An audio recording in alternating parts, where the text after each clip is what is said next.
Gloire à Dieu. Père, nous te remercions pour cette section.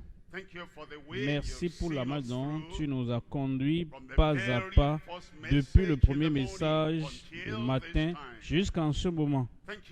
Merci Seigneur pour l'attention de ton peuple. Merci pour la concentration de ton peuple et la bonne disposition à faire et être tout ce que tu veux que nous soyons et que nous fassions. Nous bénissons ton nom parce que tu nous parles comme tes enfants, comme tes fils et filles, comme tes serviteurs, comme ministres de l'Évangile.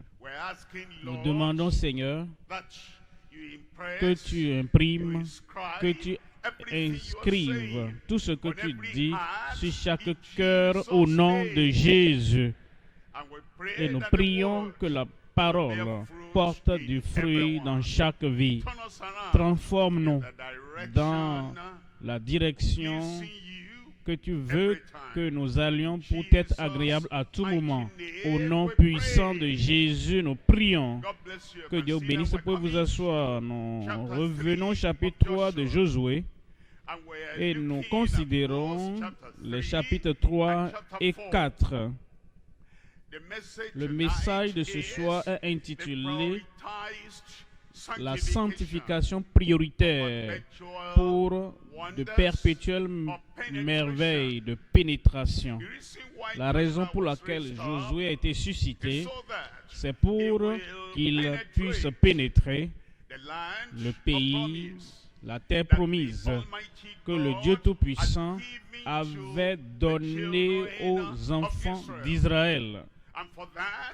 Et pour cette pénétration, il devait donc prioriser la pensée de Dieu, la volonté de Dieu, l'appel de Dieu, la commission de Dieu et l'expérience qu'il devrait avoir avec Dieu afin qu'il puisse agir avec eux. Et c'est ce qui est donc important ici. Voyons en Josué chapitre 3, lisons à partir du verset 5. En Josué chapitre 3, verset 5, Josué dit au peuple, à tout le peuple sans exception, les hommes, les femmes, les guerriers, les citoyens, tout le monde appartenant à Israël, les dirigeants et ceux qui sont dirigés.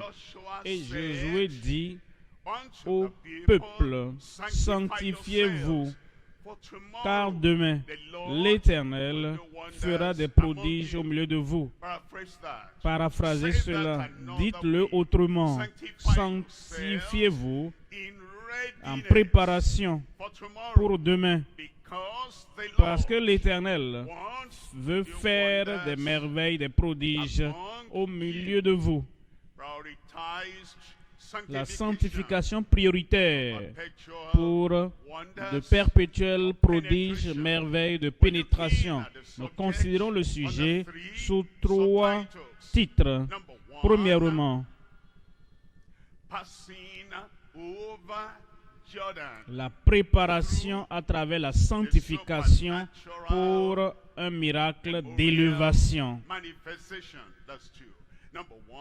Premier point donc, la préparation à travers la sanctification pour un miracle d'élévation.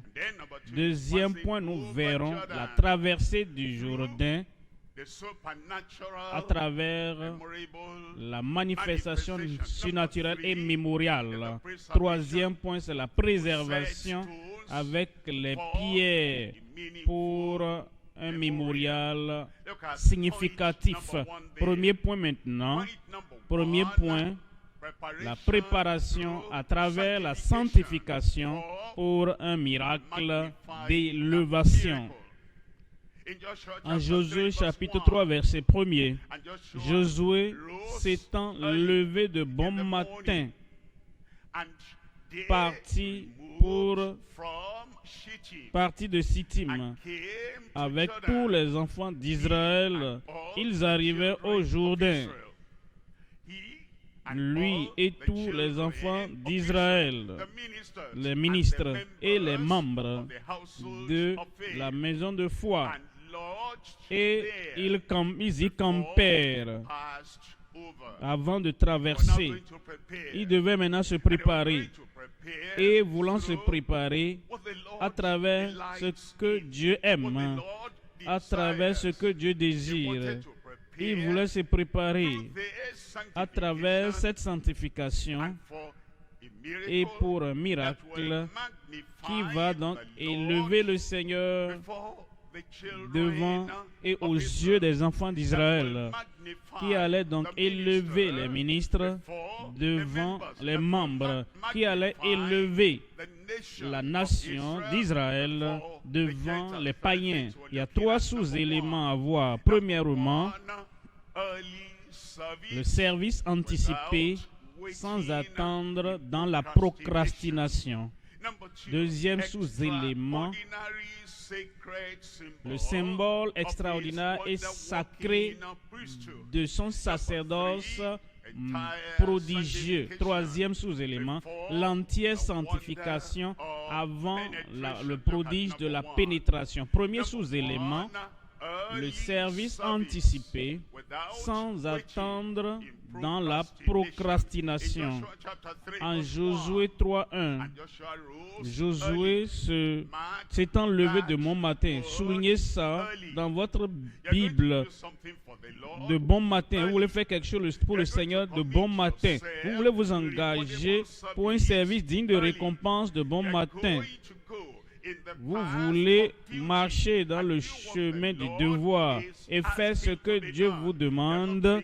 Vous ne prenez pas ceci par-ci par-là en perdant du temps et en dégaspillant du temps, des ressources et du temps. De bon matin. Josué s'étant levé de bon matin. Et on nous dit, parti de Sittim avec tous les enfants d'Israël. Ils arrivèrent au Jourdain. Et là, ils passèrent la nuit avant de le traverser. Genèse 22, verset 1. Genèse 22, verset 1. Après ces choses, l'Éternel éprouva Abraham et lui dit, Abraham et répondit, me voici. Verset 2. Verset 2, il lui dit, prends ton fils, ton unique, Isaac, celui que tu aimes. Isaac, va-t'en au pays de Morija. Et là, offre-le en holocauste. Sacrifie-le là. Abandonne-le là pour moi. Soumets-le. Ton amour, ton cœur même, ton fils unique. Soumets-le à moi. Et on dit, pour holocauste, sur l'une des montagnes que je te dirai. Verset 3, voici ce que nous recherchons. Abraham se leva de bon matin. Soulignez ça également, bon matin. Le matin, sela son âne et prit avec lui 2 serviteurs et son fils Isaac. Il fendit du bois pour l'holocauste et partit pour aller au lieu que Dieu lui avait dit. Il est très facile de lire et de s'en aller. Il est très facile d'écouter et de continuer. Mais ici, l'expression de bon matin, quand Dieu appelle, voici ce qu'il faut faire. Josué, va et engage-toi au travail. Possède le pays et pénètre le pays. Et il se leva de bon matin. Abraham, offre ton fils unique Isaac. offre-le pour moi. Et il se leva de bon matin. Ce que nous relevons ici, c'est leur foi. Hébreux 11 nous dit que c'est par la foi que Abraham a obéi à Dieu. Il faut de la foi pour sacrifier. Et pour se lever de bon matin, pour aller offrir son fils Isaac, il faut la foi pour sacrifier. Ceux-là qui ne sacrifient rien, les choses essentielles, les choses importantes, les choses aimées et les choses qui sont dans leur cœur au Seigneur, c'est à cause de leur incrédulité. Il faut la foi pour tout abandonner. Abandonner la plus grande chose de la vie d'Abraham et l'amour le plus grand d'Abraham, son fils unique, et celui qui accomplirait toutes les promesses que le Père Céleste avait données. Alors abandonne-le à moi, offre-le à moi. Il faut la foi pour abandonner. Il faut la foi pour soumettre. Pour que tu puisses soumettre ce que tu as. Ça peut être même un avis. Ça peut être même une idée. Peut-être même un petit confort. Peut-être même un petit talent. Peut-être même un petit diplôme. Et on dit, ah, je veux m'utiliser. Il te faut avoir la foi avant que tu ne puisses abandonner tout au Seigneur. Pour sacrifier, il faut la foi. Pour t'abandonner, il faut la foi. Et pour te soumettre et soumettre tout et t'abandonner toi-même. Pour te sacrifier toi-même et pour te soumettre à ce que le Seigneur veut. L'incrédulité va crier non, non, non. L'incrédulité va retenir. L'incrédulité va fuir. L'incrédulité va retarder. L'incrédulité va procrastiner. Oh, peut-être que Dieu va changer d'avis. Ceux-là qui se lèvent de bon matin, Abimelech avait pris Sarah, la femme d'Abraham. Et le Seigneur lui était apparu et lui a dit, la femme qui est avec toi là, c'est la femme d'autrui. Mais le cœur d'Abimelech était déjà tourné vers cette femme. Et la voyant, c'était la nouvelle joie de sa vie. Parce qu'il ajoutait à toutes les femmes et concubines qu'il avait déjà. Et Dieu a dit, retourne la femme de cet homme. Oh, que c'est difficile. Même ceux qui sont des amis ordinaires et qui n'ont même pas le cœur d'épouser la femme, leurs cœurs sont si attachés à cette femme, ou même à la femme, où la femme est tellement attachée à l'homme. Et si Dieu disait, ça c'est le chemin de ta rétrogradation, c'est le chemin de l'égarement, ça c'est le chemin de la perdition. Abandonne-le, abandonne-la. Parfois, ils disent qu'ils sont sauvés, hein? Ils disent même qu'ils sont sanctifiés, ils disent même qu'ils sont enfants de Dieu, et ça leur prend du temps pour abandonner. Mais ceux-là qui ont la foi en Dieu, Abimelech se leva de bon matin et appela Abraham et lui a dit, voici ta femme, Sarah. Pas de rancune, mais de bon matin. Si nous avons vraiment la foi en Dieu et nous dépendons vraiment de Dieu, cette foi nous amène à faire tout ce que Dieu veut que nous fassions, que nous changeons, que nous soyons transformés, que nous repentons, ou bien que nous soyons réconciliés avec Dieu, ou même que nous fassions de restitution, et pour faire ce que le Seigneur espère de nous. Deuxième sous-élément, le symbole extraordinaire et sacré de son sacerdoce prodigieux. Dieu avait appelé le sacrificateur, et les sacrificateurs maintenant, ils avaient un devoir à assumer. Ils devaient porter l'arche de l'alliance et ils devaient donc traverser et aller tenir au bord du Jourdain. Maintenant l'Éternel dit, comme les pieds des sacrificateurs toucheront le bord du Jourdain, il sera divisé. Maintenant, ceux qui ne voulaient pas le faire, c'est une nouvelle expérience de porter l'arche. Nous devons marcher vers le Jourdain et nous devons tenir là jusqu'à ce que des millions des enfants d'Israël, ils passent tous, ils traversent. Ils vont dire, est-ce qu'on ne peut pas employer la méthode de Moïse? Les sacrificateurs n'étaient pas impliqués. Ce serait une excuse de leur part. Afin que comme Moïse étendit la verge et la mer Rouge a été divisée. Josué, ça c'est ton travail, ça c'est ta responsabilité. Alors il faut voir s'il n'y a pas d'autre chose à faire sans nous impliquer. Ceux qui ont la consécration, ceux-là qui manquent de consécration à Dieu, veulent toujours chercher d'alternatives. Les autres peuvent le faire, mais pas moi. Les autres peuvent le faire sans nous impliquer. Mais l'Éternel avait commandé, voici ce qu'il faut faire. Voyons le chapitre 3 de Josué, verset 2. Au bout de 3 jours, les officiers parcoururent le camp. Verset 3.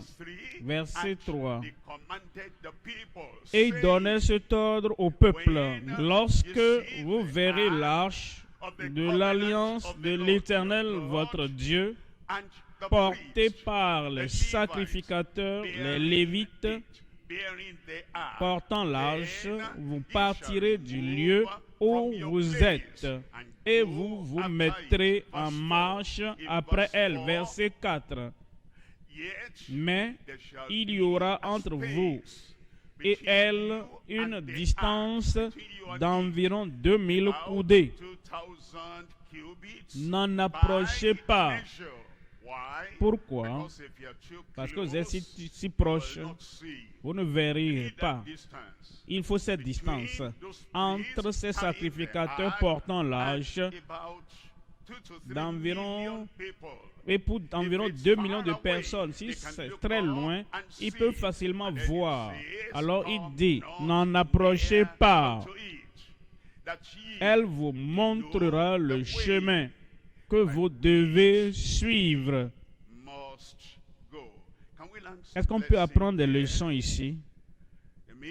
Le ministre portant l'arche, marchant devant le peuple, nous devons alors créer certaines distances entre ce sacrificateur, entre ce pasteur, entre ce ministre et les membres. Si vous êtes trop proche, vous ne pourrez pas voir le chemin. Vous ne connaîtrez pas le chemin. La familiarité apporte donc des contentieux. Si vous êtes trop familier et vous ne mettez pas cette distance, ça peut ne pas être une distance physique,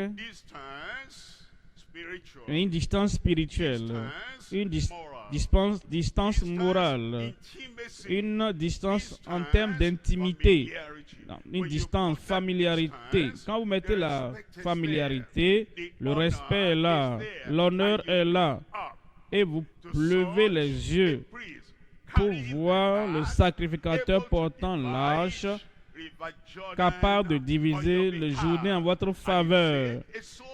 C'est pour que vous puissiez connaître le chemin par lequel vous devez marcher, car le verset 4 dit toujours, car vous n'avez point passé par ce chemin. Troisième sous-élément,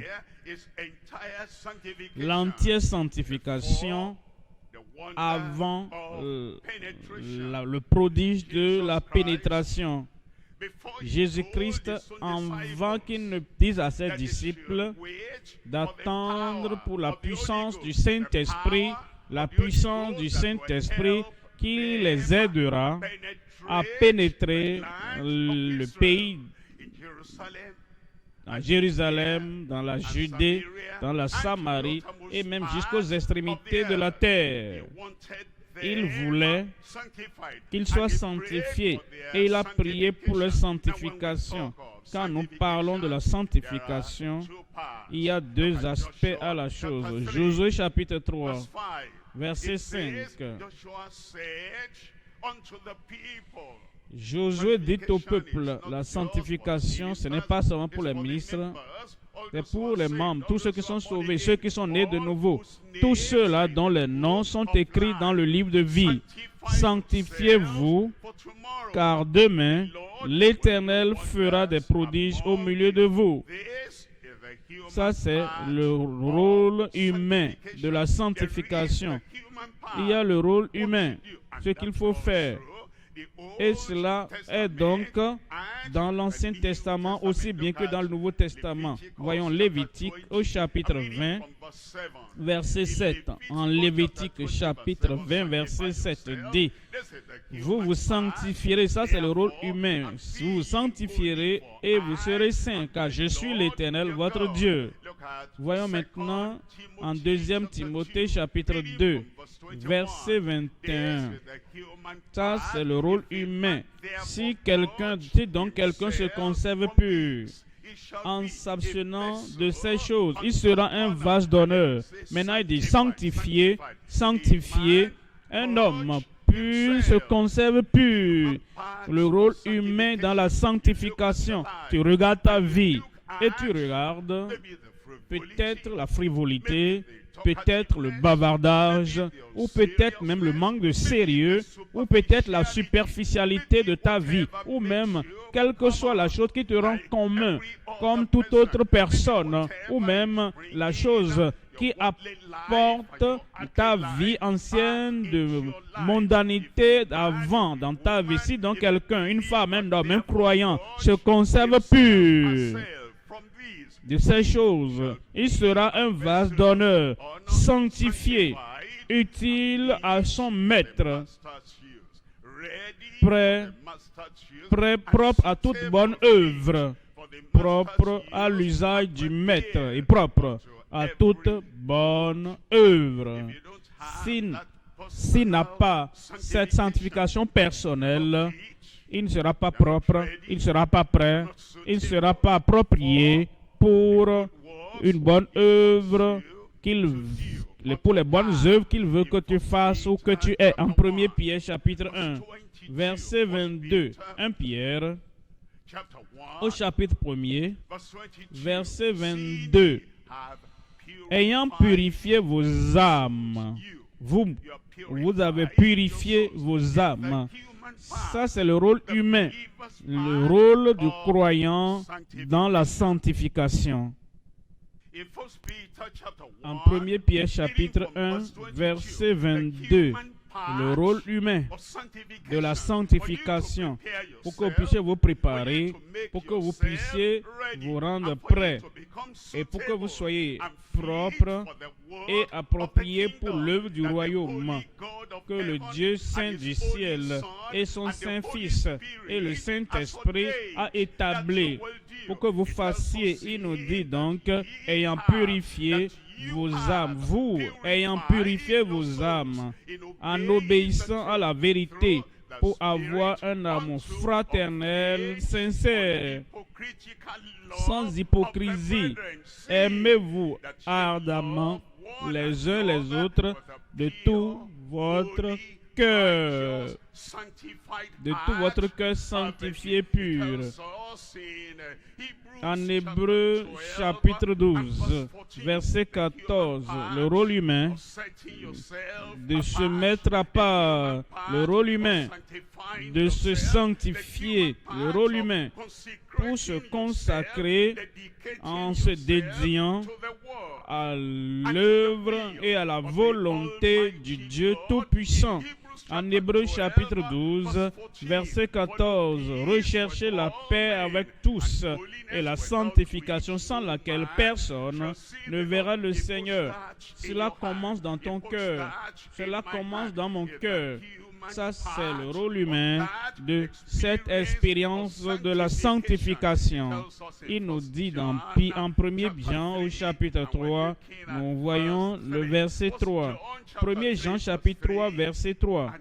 Quiconque a cette espérance en lui se purifie.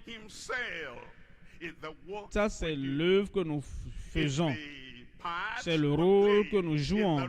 C'est notre responsabilité dans la sanctification. Tu te consacres, tu te mets à part, tu te purifies, tu ôtes tout ce qui ne va pas ajouter ou aider ou ne va pas te rendre propre à l'œuvre à laquelle il t'a appelé.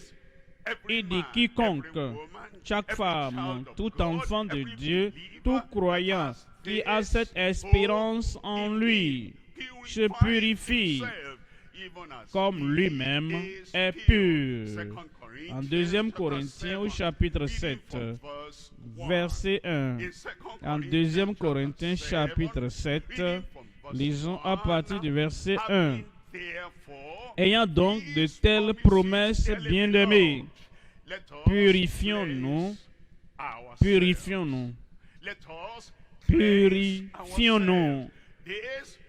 Ça, c'est notre devoir, c'est notre responsabilité et c'est le rôle que nous jouons dans la sanctification que Dieu finalement accomplit, confirme et affirme dans nos vies.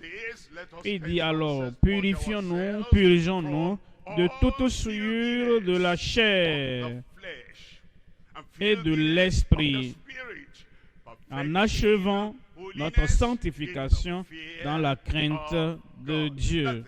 Ça, c'est le rôle humain qui nous prépare, qui nous rend prêts, qui nous apprête afin que nous puissions avoir le rôle divin dans la sanctification, le rôle.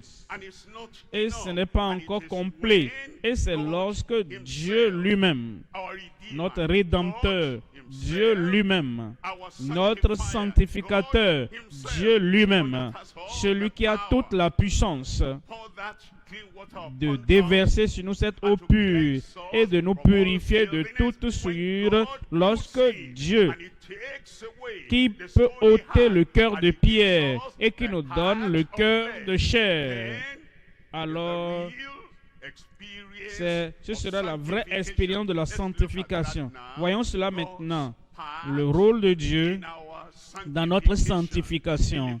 En Lévitique au chapitre 20, lisons à partir du verset 8. Vous observerez mes lois et vous les mettrez en pratique. Je suis l'Éternel qui vous sanctifie.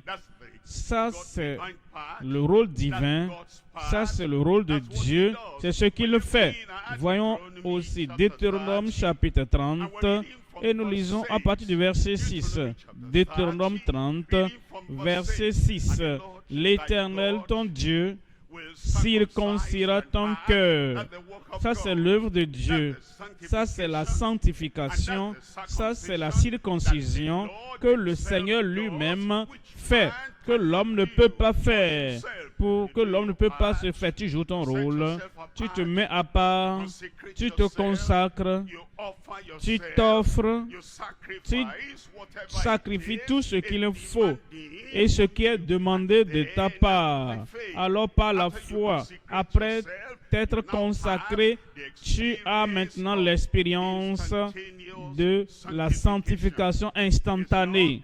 Ce n'est pas que tu es sanctifié graduellement, ce n'est pas que tu grandis dans l'expérience de la sanctification. L'Éternel, ton Dieu, circoncira ton cœur et le cœur de ta postérité.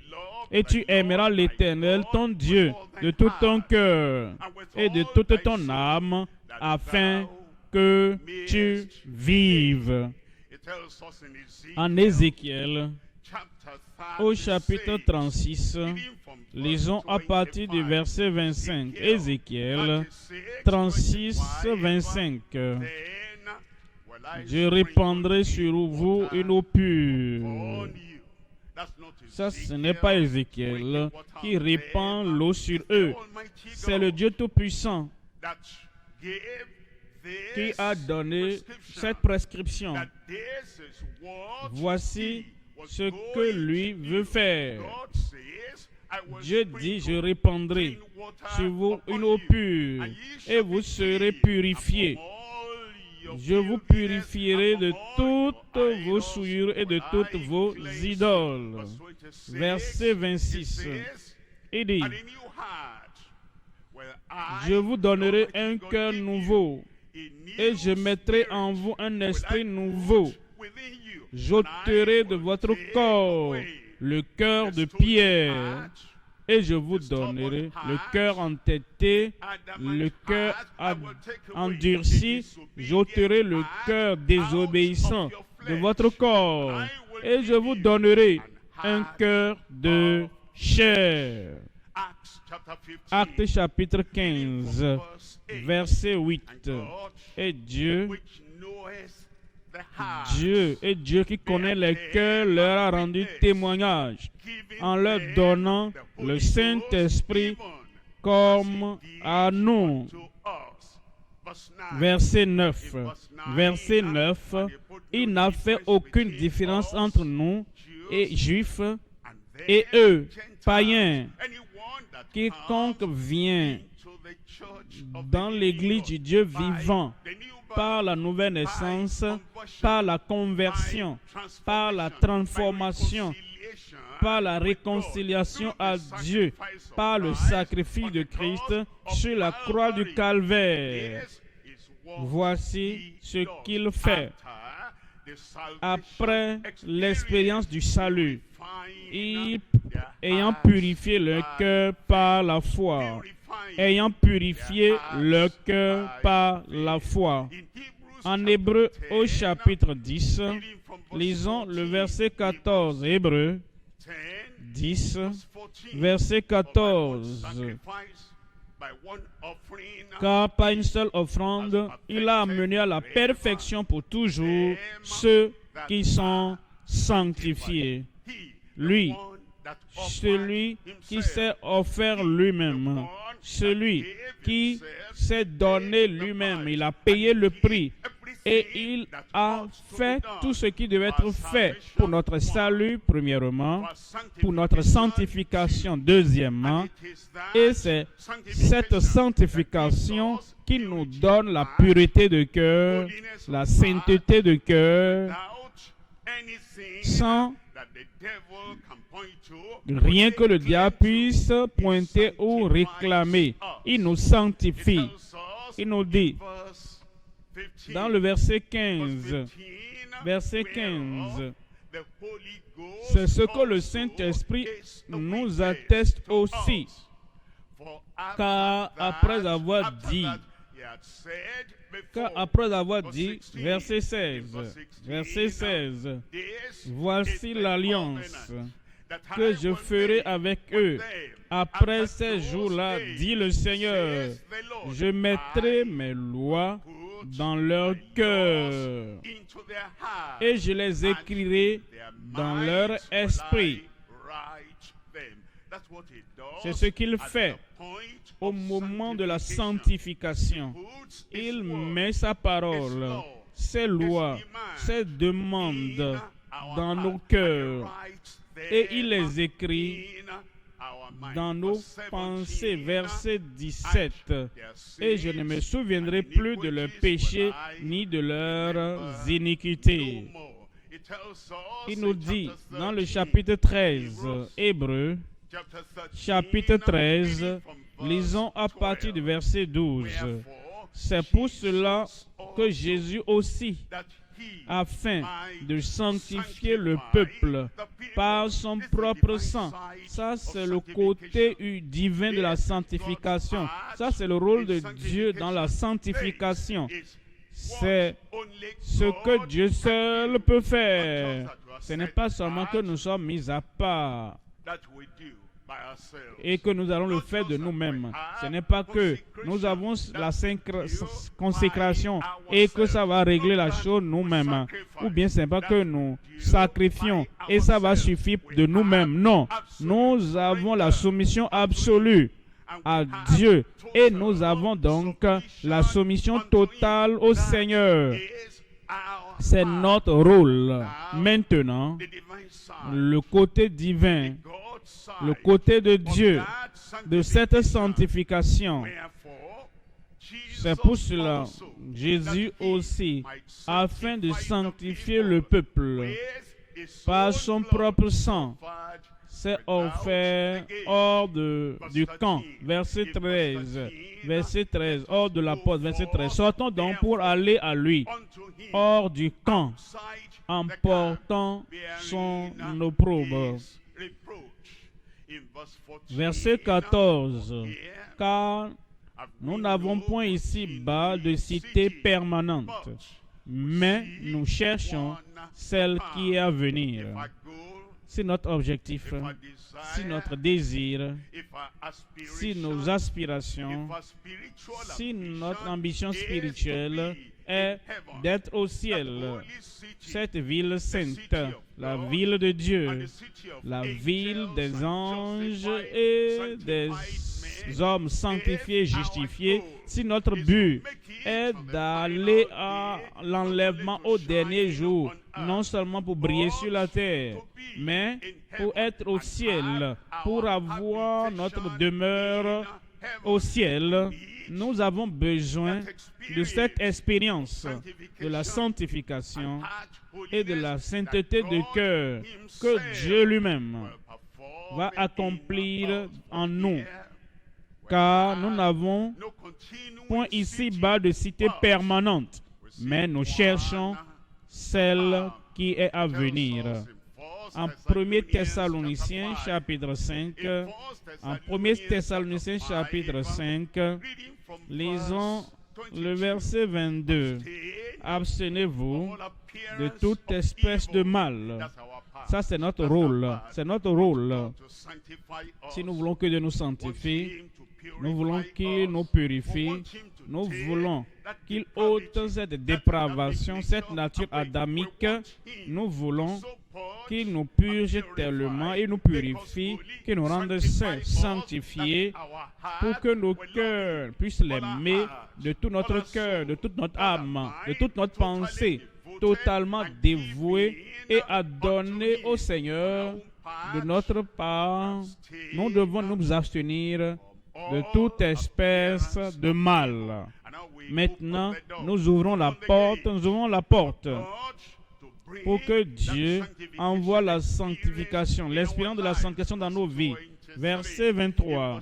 Verset 23, que le Dieu de paix vous sanctifie lui-même, tout entier. Quand vous vous sanctifiez, vous n'êtes pas encore entièrement sanctifié. Quand vous vous mettez à part, vous n'êtes pas encore entièrement sanctifié. Lorsque vous vous purifiez de toutes les souillures de la chair et de l'esprit, vous n'êtes pas encore entièrement sanctifié. C'est lorsque la sanctification du Seigneur s'ajoute. Il dit que le Dieu de paix vous sanctifie lui-même tout entier, entièrement, et que tout votre être, l'esprit, l'âme et le corps soient conservés irrépréhensibles lors de l'avènement de notre Seigneur Jésus-Christ. Il vient pour les saints, il revient pour le peuple consacré, il revient pour le peuple dévoué, il revient pour le peuple qui aime Dieu de tout son cœur, son âme, de toute son âme et toute sa force, et qui aime leur prochain comme eux-mêmes. Tu aimes les croyants comme il nous a aimés. Ce sont ceux-là pour qui il revient. Voilà pourquoi c'est notre devoir et c'est notre priorité en ce moment que nous nous offrons au Seigneur afin qu'il puisse nous sanctifier esprit, corps et âme, et que nous soyons conservés irrépréhensibles lors de l'avènement de notre Seigneur Jésus-Christ. Verset 24, il dit, celui qui vous a appelé est fidèle, il vous a appelé, il t'a appelé au salut, il t'appelle à la sanctification, il t'appelle au service, il t'appelle à la soumission absolue. Rien entre, rien au milieu, rien ne doit être retenu du Seigneur. Il t'appelle à la soumission totale. Celui qui vous a appelé est fidèle et c'est lui qui le fera. Il le fera dans chaque vie au nom de Jésus. Deuxième point maintenant, la traversée du Jourdain à travers la manifestation surnaturelle et mémoriable. Rappelez-vous que nous considérons les enfants d'Israël en tant que nation, en tant que descendants d'Abraham. Et le Seigneur avait promis que voici le pays, la terre qu'il leur donnerait. Ils étaient maintenant très proches, si proches et si loin au même moment. Parce que le Jourdain les séparait, les empêchait toujours d'entrer sur la terre promise. Maintenant, comment pouvaient-ils traverser ce Jourdain? C'est à travers la puissance surnaturelle de Dieu. Et il devait donc susciter une manifestation mémoriale. Nous divisons donc ce deuxième point en trois sous-éléments. Premièrement, le devoir des sacrificateurs, le devoir et l'obligation de fidélité des sacrificateurs. Deuxièmement, l'acte d'obéissance du peuple. L'acte d'obéissance du peuple dans la foi. Sans la foi, nous ne pouvons pas obéir. Sans la foi, nous ne pouvons pas aller dans la direction du devoir que Dieu. Sans la foi, nous ne pouvons pas marcher dans le chemin de la soumission au Seigneur. Ces voies seront étranges. Le chemin va sembler étrange. Et ce serait comme s'il n'y a pas, est-ce qu'il n'y a pas d'autre chemin à suivre afin de parvenir au pays?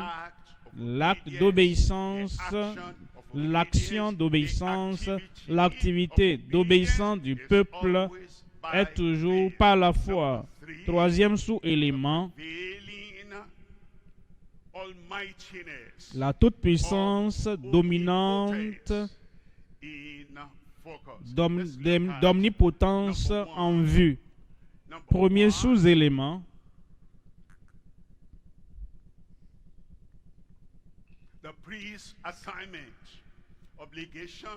le devoir et l'obligation des sacrificateurs dans la fidélité. Josué 3, verset 8. Josué 3, 8. Tu donneras cet ordre aux sacrificateurs qui portent l'arche de l'alliance. Lorsque vous arriverez au bord des eaux du Jourdain, vous vous arrêterez dans le Jourdain. Verset 9. Verset 9, Josué dit aux enfants d'Israël, approchez et écoutez les paroles de l'Éternel, votre Dieu. Josué dit aux enfants d'Israël, approchez et écoutez les paroles de l'Éternel, votre Dieu. Nous écoutons Josué. Josué sanctifié, nous écoutons Josué. Le Josué soumis, nous écoutons Josué. Josué abandonné a dit, il n'a pas dit, voici, et que vous saurez qu'un grand prophète est parmi vous. L'orgueil est ôté du cœur de la vie. L'orgueil, la vantardise, écouter, se montrer, montrer qui nous sommes. Ah, que nous avons le pouvoir humain, tout cela est coupé. Et parler à d'autres personnes. Et nous élever. Élever nos dons, en élevant nos capacités, en élevant quelque chose que nous avons ou possédons. Pour un enfant de Dieu sauvé et sanctifié, saint et humble. Alors nous dirigeons l'attention vers Dieu. Nous voulons que les pensées des gens se tournent vers Dieu. Nous voulons que la foi des gens et la crainte des gens, la crainte filiale, la révérence soit sur Dieu et Dieu seul. Nous ne voulons pas compétir avec Dieu. Il ne partagera sa gloire avec un homme. Alors Josué sanctifié, soumis à Dieu, abandonné totalement à Dieu, voulant voir simplement la gloire de Dieu, il dit, à ceci tous, vous connaîtrez que le Dieu vivant est parmi vous et qu'il chassera devant vous les Cananéens, les Héthiens, les Éviens, les Phéréziens, les Girgasiens, les Amoréens et les Jébusiens. Dans le verset 11, il dit, voici l'arche de l'alliance du Seigneur de toute la terre.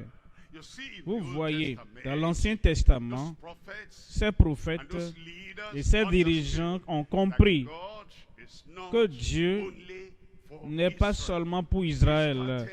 Il a commencé avec Israël afin qu'il fasse d'Israël son témoin pour le reste du monde. Il avait toutes les nations du monde à cœur pour qu'ils entendent, pour qu'ils croient et pour qu'ils soient sauvés, qu'il a le ciel pour eux, pour les Juifs et pour les païens. Voilà pourquoi Josué maintenant met l'accent sur le fait que l'arche de l'alliance du Seigneur de toute la terre va passer devant vous dans le Jourdain. Verset 12. Verset 12. Maintenant, prenez 12 hommes parmi les tribus d'Israël, un homme de chaque tribu. Verset 13. Verset 13. Et dès que les sacrificateurs qui portent l'arche de l'Éternel, le Seigneur de toute la terre, poseront la plante des pieds dans les eaux du Jourdain. Le Seigneur de toute la terre. Par la création, il est le Seigneur de toute la terre. Par la rédemption, il est le Seigneur de toute la terre. Par son amour, par sa bonne disposition, ne voulant qu'aucun périsse, il est le Seigneur de toute la terre. Poseront la plante des pieds dans les eaux du Jourdain. Les eaux du Jourdain seront coupées. Les eaux qui descendent d'en haut, et elles s'arrêteront en un monceau.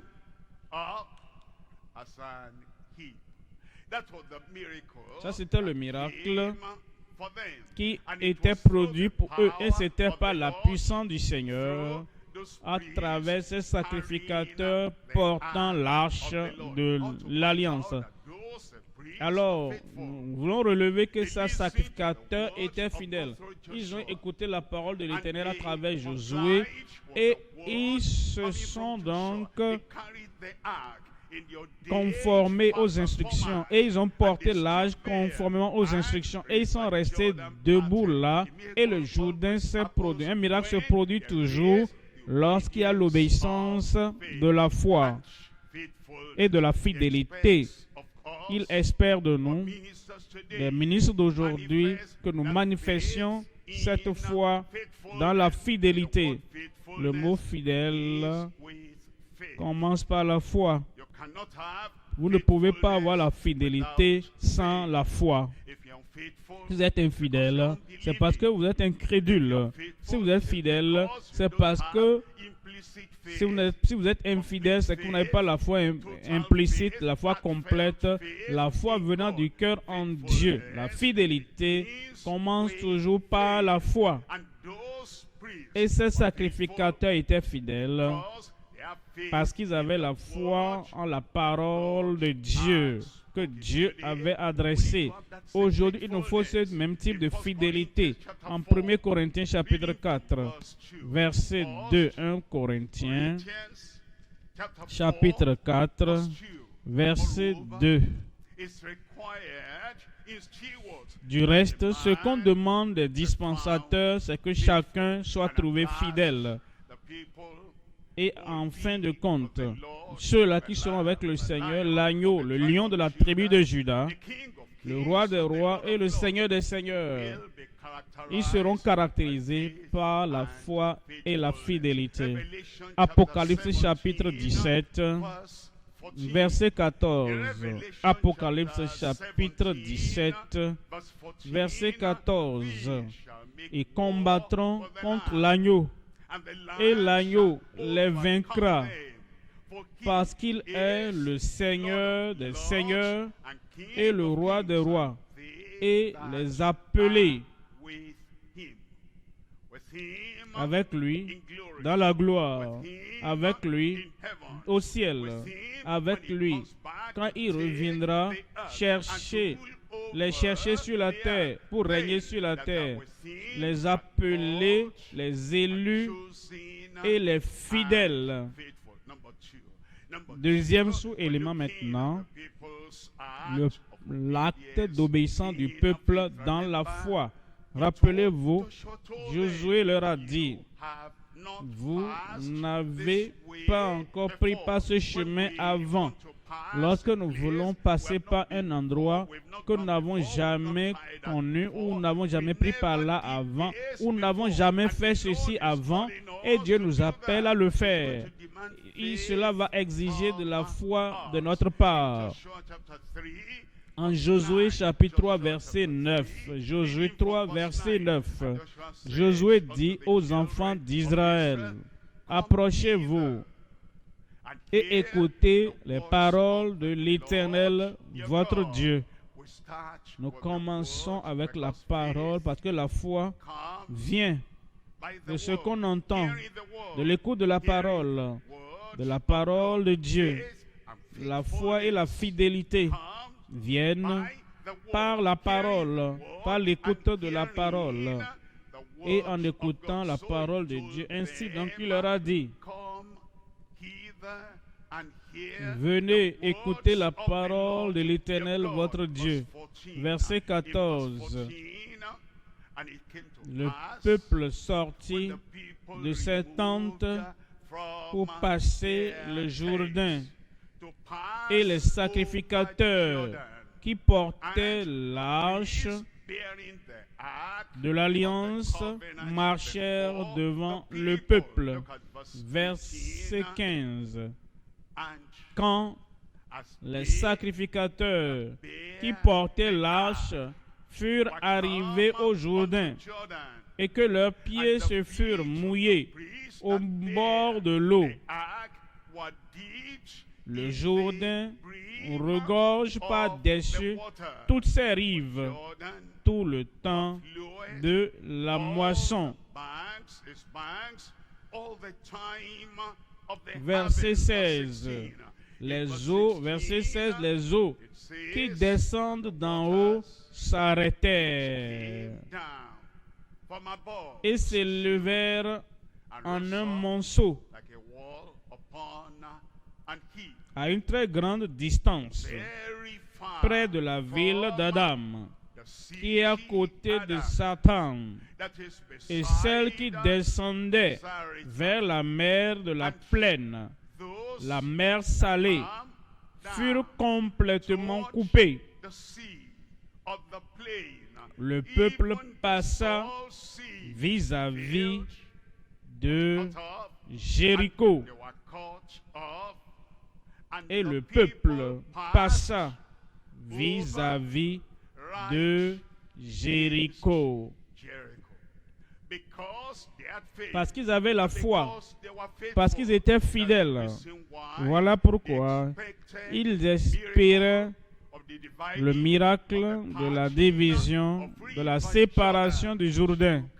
Et cela a eu lieu. Hébreu nous dit, dans le chapitre 11, verset 29, Hébreu 11, 29, c'est pas la fois qu'ils traversaient, Hébreu 11, 29, c'est pas la fois qu'ils traversaient la mer Rouge comme un lieu sec, tandis que les Égyptiens qui en firent la tentative, qui ont essayé de le passer, furent engloutis. Et aujourd'hui, c'est pas la foi que nous marchons, nous suivons par la foi. Et nous faisons ce que le Seigneur veut que nous fassions par la foi. Et c'est de cette manière que nous avons la percée. C'est de cette manière que nous arrivons à traverser.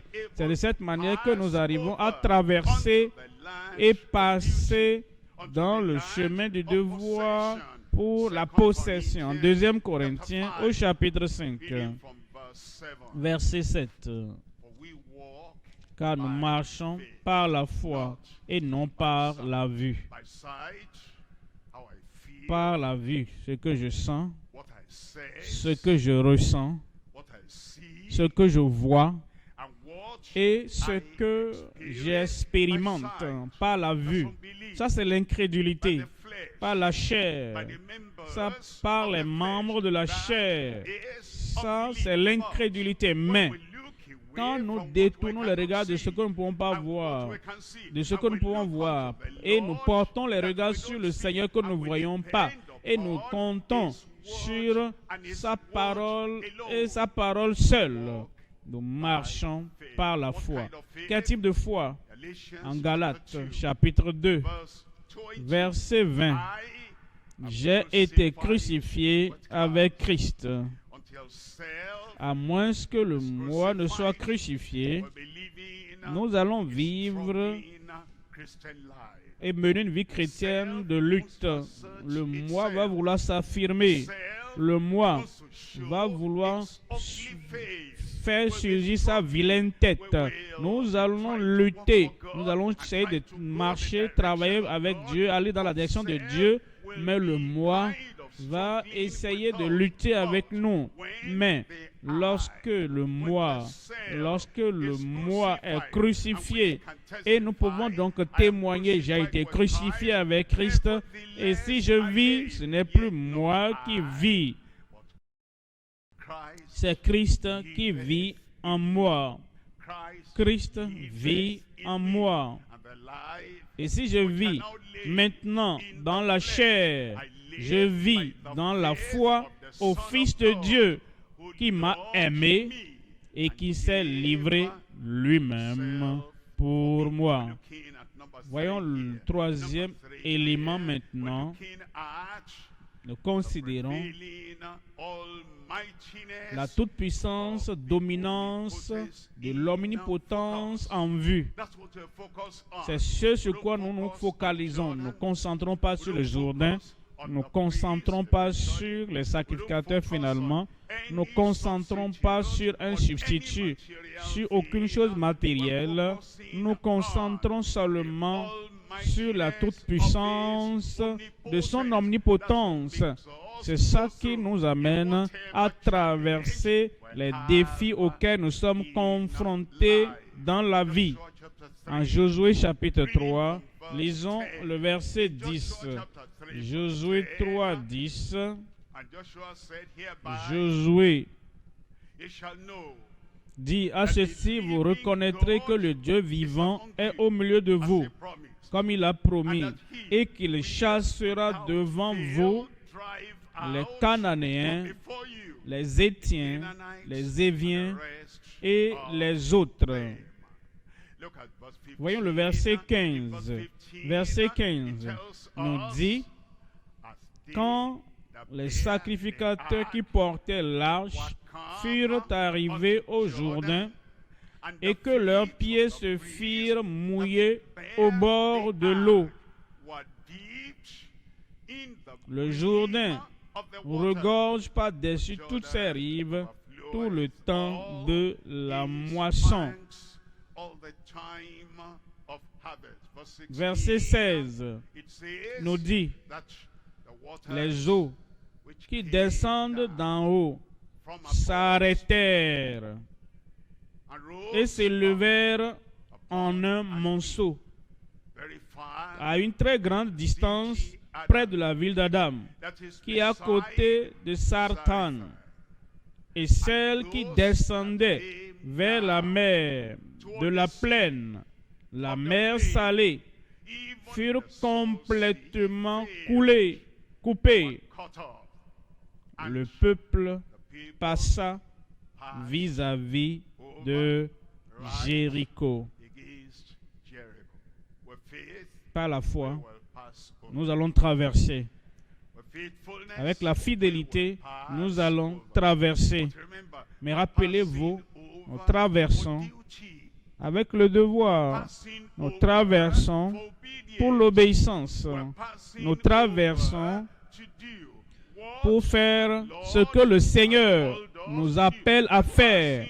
Nous traversons pour un service renouvelé. Verset 17. Verset 17. Les sacrificateurs qui portaient l'arche de l'alliance de l'Éternel s'arrêtèrent de pied ferme sur le sec, au milieu du Jourdain, pendant que tout Israël passait à sec. Pendant que tout Israël passait à sec. Rappelez-vous, ils pouvaient passer parce que les sacrificateurs étaient là. Et les eaux du Jourdain étaient divisées. Si quelqu'un était allé faire autre chose, n'étant pas dans la communion, dans l'assemblée, dans la congrégation des enfants d'Israël, et qu'il est là-bas, il est en train de négocier ceci ou cela, il est en train de visiter ceci ou cela, et tout le peuple passe. Une fois que les sacrificateurs quittaient ce lieu où ils étaient, les eaux du Jourdain reviendraient. Et celui qui est en train de se balader dans l'incrédulité, qui est en train de se balader dans l'infidélité reviendra. Comment va-t-il traverser? Parce que les eaux avaient repris leur cours. Nous devons alors toujours tout faire avec les serviteurs de Dieu, les sacrificateurs. Traverse, et nous devons aussi traverser avec les autres. Troisième point maintenant. Troisième point. La préservation avec des pierres placées pour un mémorial significatif. Cette partie en trois sous-éléments. Premièrement, le miracle incroyable de sa force pour la préservation de tout temps. Deuxième sous-élément, les ministres inébranlables avec maîtrise dans la persévérance. Troisième sous-élément, le mémorial instructif avec le message pour tous les peuples. Premier sous-élément, le miracle incroyable de sa force pour la préservation de tout temps. Ce que Dieu a fait en divisant, en séparant le Jourdain, c'est un miracle qui est pour tout le temps. Et ce que Jésus a fait dans son ministère terrestre, c'est un miracle ou les miracles pour la préservation de tout temps, pour la fin des temps. Nous pouvons déjà voir que le miracle du Jourdain qui a été divisé a été préservé. Voilà pourquoi nous le lisons maintenant. Et Josué leur a dit que Dieu a instruit de prendre 12 pierres du Jourdain et il devait donc ériger un mémorial. Ce n'est pas un autel sur lequel il faut prier, mais quand les enfants viendraient et leur poseraient des questions, qu'est-ce que ces pierres érigées signifient, ils pourront leur dire, nous les avons pris dans le Jourdain. Parce que le Jourdain avait été divisé et nous avons traversé à sec pour la terre promise. Un mémorial pour les enfants et les générations à venir, pour qu'ils voient la même chose pour les miracles du Seigneur Jésus-Christ.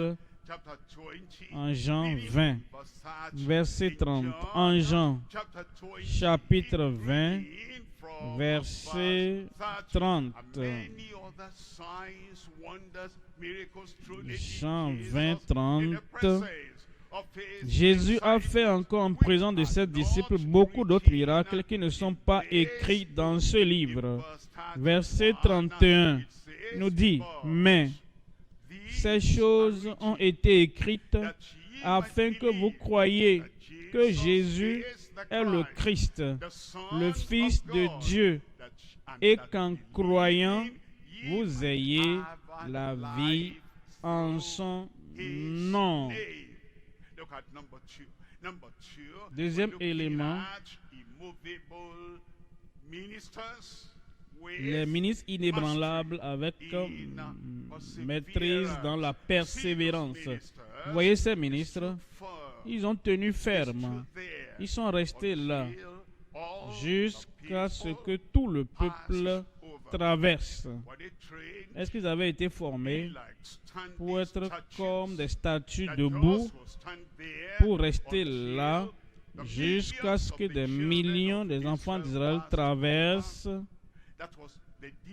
C'était le devoir que Dieu les avait appelés. Ils n'avaient jamais fait ça avant. En un lieu portant l'arche et restant debout pendant longtemps. C'était donc le devoir à eux assigné. Quel que soit le devoir auquel Dieu t'appelle, quel que soit le ministère auquel Dieu t'appelle, quel que soit le devoir auquel Dieu t'a appelé, même si tu ne l'as pas fait avant, il donne la force, il donne la puissance, il donne la fortitude, il donne l'énergie, il donne la capacité de pouvoir rester là et de faire l'œuvre jusqu'à l'achèvement. Psaume 46. Psaume 46, 5. Dieu est au milieu d'elle. Elle ne sera point ébranlée. Tu ne seras point ébranlé. Dieu l'aidera.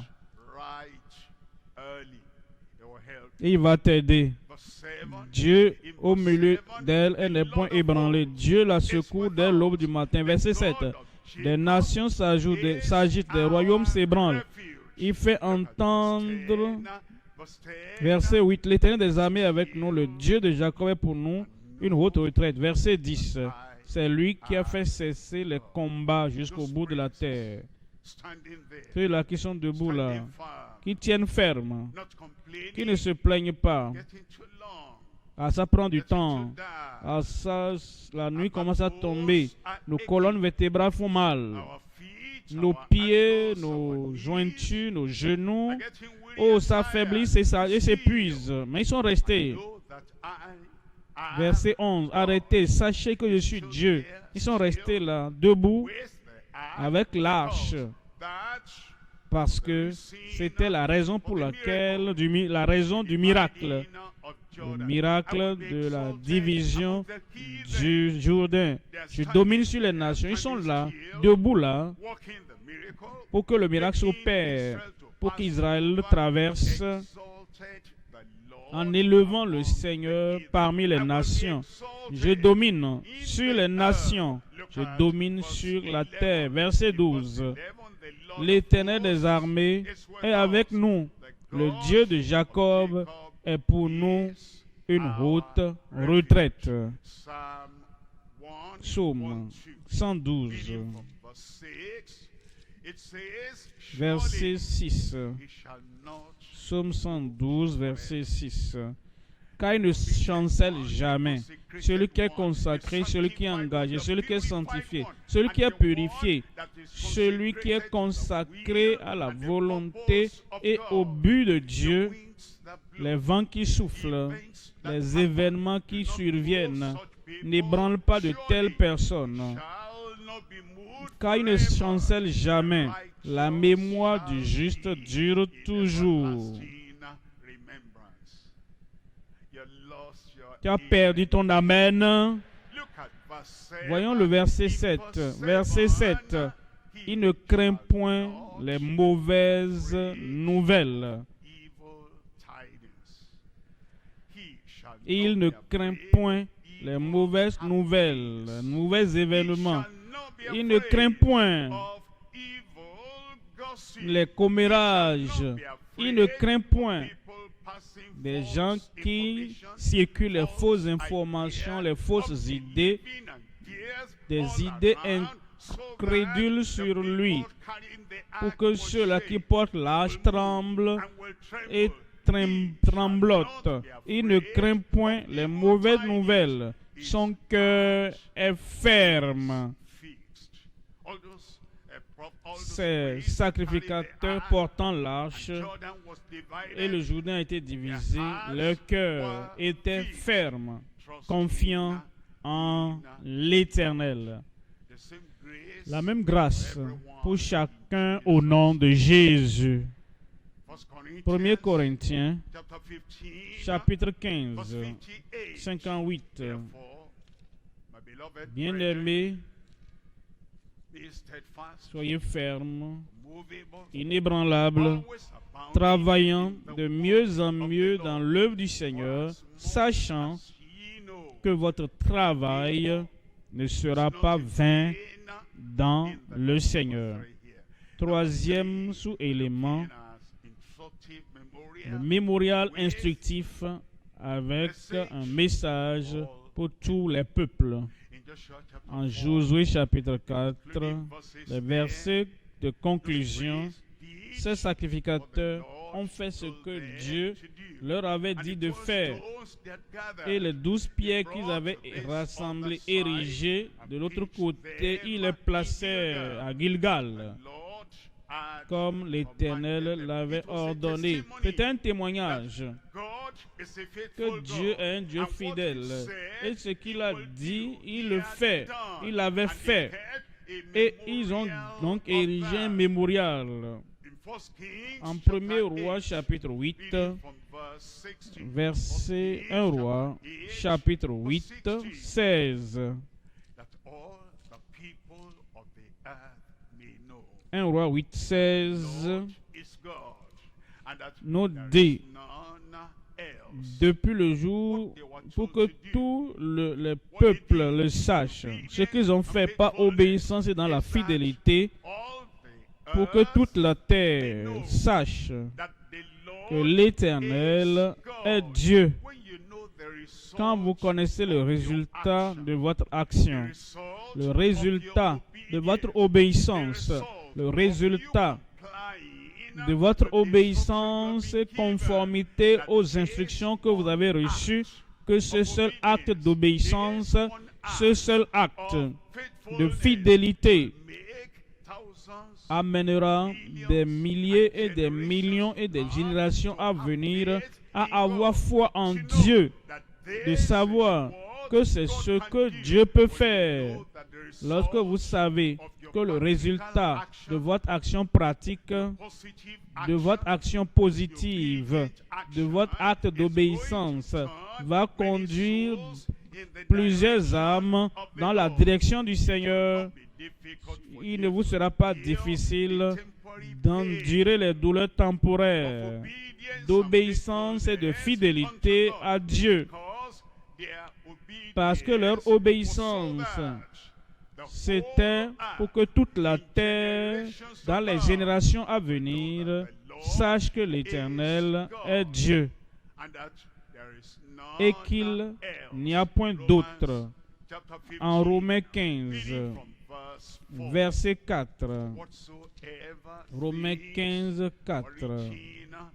Car tout ce qui a été écrit à l'avance, tout ce qui a été écrit à l'avance, si Josué n'avait pas obéi au Seigneur, il n'y aura rien d'écrit à l'avance. Si Moïse n'avait pas étendu la verge, rien ne serait écrit, de ces signes prodiges ne serait écrit d'avance. Si Noé n'avait pas bâti l'arche, rien ne serait écrit à l'avance. Si David n'avait pas été encouragé dans la confiance qu'il avait en Dieu au nom de l'Éternel, le Dieu d'Israël, pour affronter Goliath, rien ne serait écrit d'avance. Si ce sacrificateur n'était pas resté debout là, avec l'arche sur leur tête debout, jusqu'à ce que le Jourdain soit divisé, s'ils étaient pressés et qu'ils avaient quitté ce lieu, le lieu du devoir, rien ne serait écrit d'avance.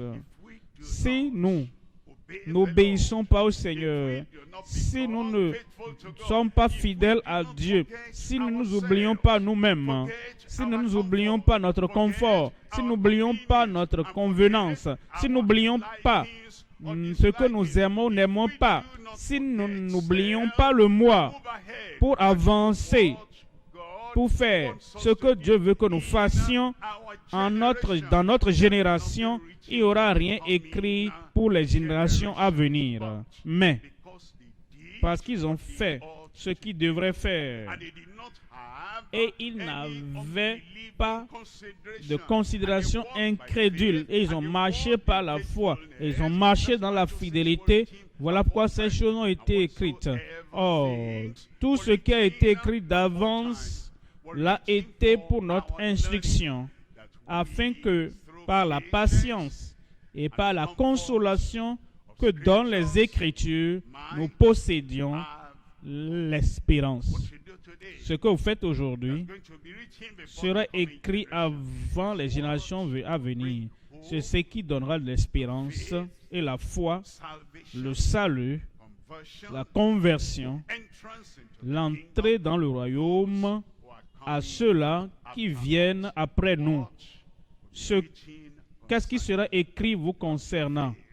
Pas pour votre foi, sur votre fidélité, sur votre fructification, sur votre obéissance, sur votre détermination, sur votre consécration, sur votre sanctification personnelle et sur la sanctification divine comme expérience dans votre vie. Votre venue aujourd'hui, ce que vous ferez, de ce que Dieu vous demande de faire, sera écrit au ciel et écrit ici-bas à l'avance, avant les générations futures. Est-ce peut-être que c'est des petites choses qui ont été écrites par le passé maintenant?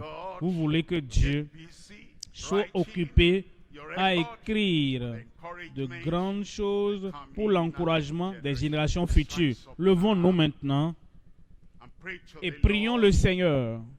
Et disons, Seigneur, nous voici. Notre obéissance de foi sera écrite d'avance. Notre fidélité dans la foi, notre fidélité dans la foi sera écrite d'avance. Non seulement cela, ceux-là qui ont les yeux tournés sur nous pour que les dirigeants traversent, pour qu'ils puissent endurer tous les défis qui pourront les éloigner de la terre promise, la terre parfaite, qui les éloigneront de la gloire. Ouvre la bouche et parle à Dieu dans la prière. La sanctification prioritaire.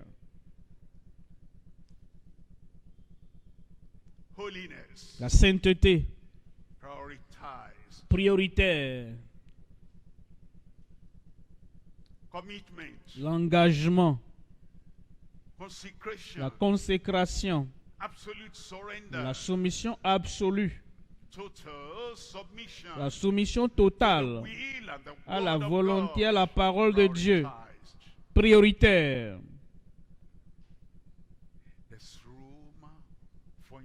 Il y a encore de possibilités de s'améliorer. Il y a encore de possibilités pour plus de fidélité. Il y a encore de place pour une plus grande foi. Il faut la foi pour sacrifier tout ce qui est là-bas, précieux pour vous, comme Isaac l'était pour Abraham. Il faut la foi pour se soumettre, pour soumettre Sarah et retourner Sarah à Abraham, son mari. Il faut la foi pour faire la restitution. Il faut la foi pour se séparer.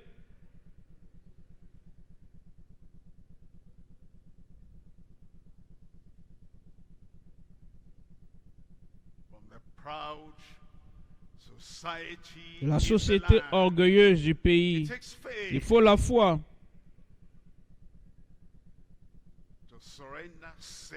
pour soumettre le moi au Seigneur.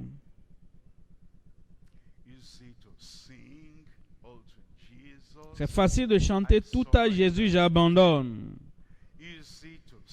Il est facile de dire tout à lui, j'abandonne gratuitement. Mais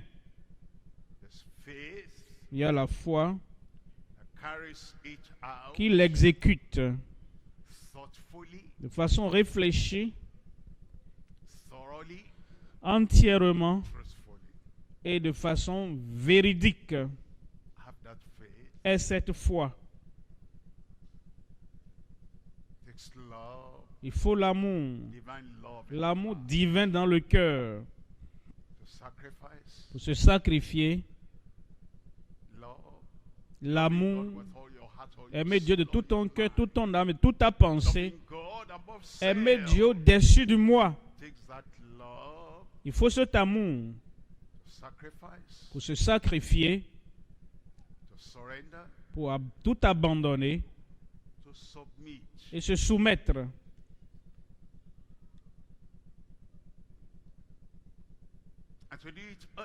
Et pour le faire de bon matin, j'entends, je le fais. On me l'a dit et je le fais. Tôt. Abraham se leva de bon matin.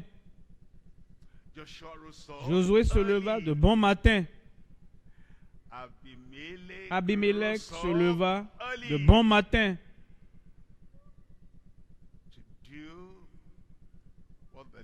Pour faire ce que l'Éternel lui avait demandé de faire.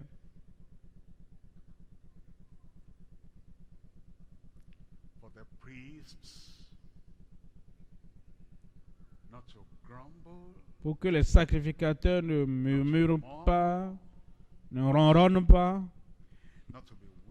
ne soient pas épuisés, pour qu'ils tiennent sans se plaindre. Quand tout le monde avance, pour qu'ils aient la responsabilité particulière de tenir au bord du Jourdain, portant l'arche pendant des heures et des heures et des heures, jusqu'à ce que toute la nation traverse la foi, la fidélité, l'obéissance, l'obligation. Sanctifiez-vous, préparez le chemin pour les prodiges et les merveilles que Dieu accomplirait pour vous et à travers vous et pour tout le peuple. Sanctifiez-vous.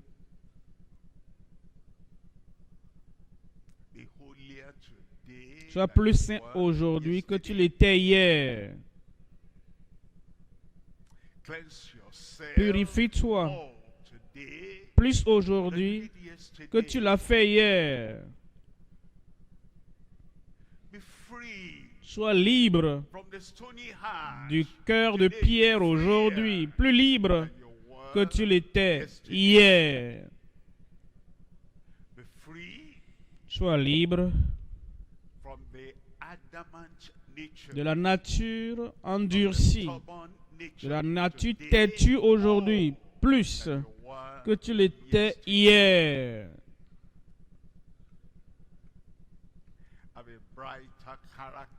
Ayez un caractère radieux aujourd'hui, plus qu'il était hier.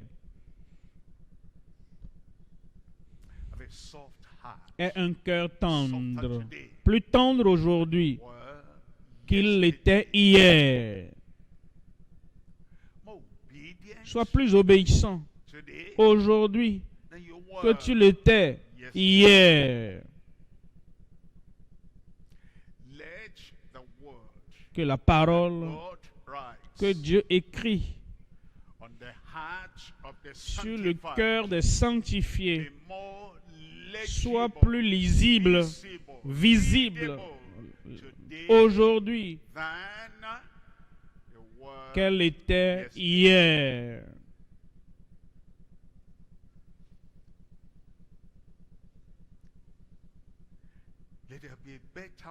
Qu'il y ait une meilleure compréhension de la sanctification à travers ta vie aujourd'hui, plus qu'hier.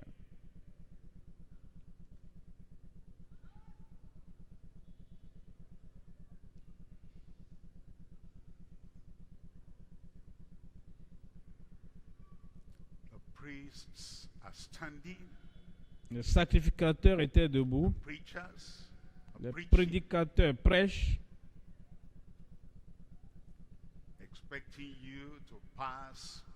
espérant que tu traverses rapidement. Traverse pour aller du côté du devoir,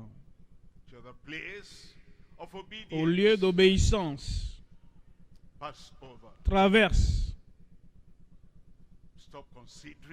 Cesse de considérer ta propre personne.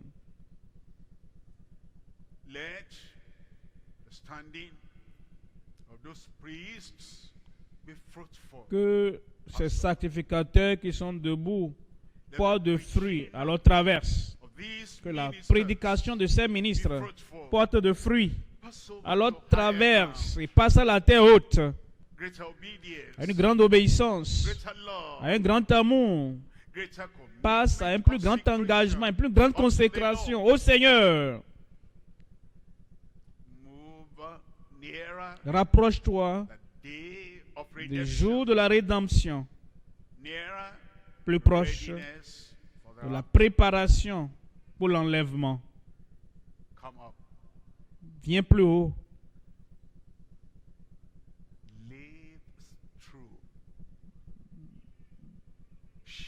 Vis et évite l'hypocrisie.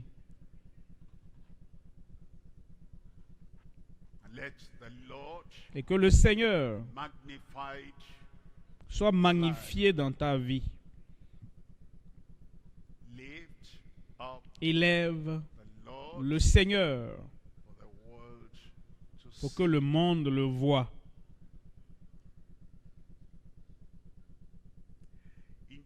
Au nom de Jésus, nous prions. Père céleste, nous te remercions. Tu as entendu nos prières et tout ce que tu espères. Et nous l'avons dit oui. Nous nous sommes soumis à cela. Nous nous sommes abandonnés. Nous avons abandonné tout ce que demande de nous par la foi et la fidélité. Accomplis-le dans chaque vie. Et nous prions que la gloire du Seigneur soit manifeste, visible dans chaque vie par l'obéissance de la foi. Confirme le Seigneur dans chaque vie. Au nom de Jésus, nous prions.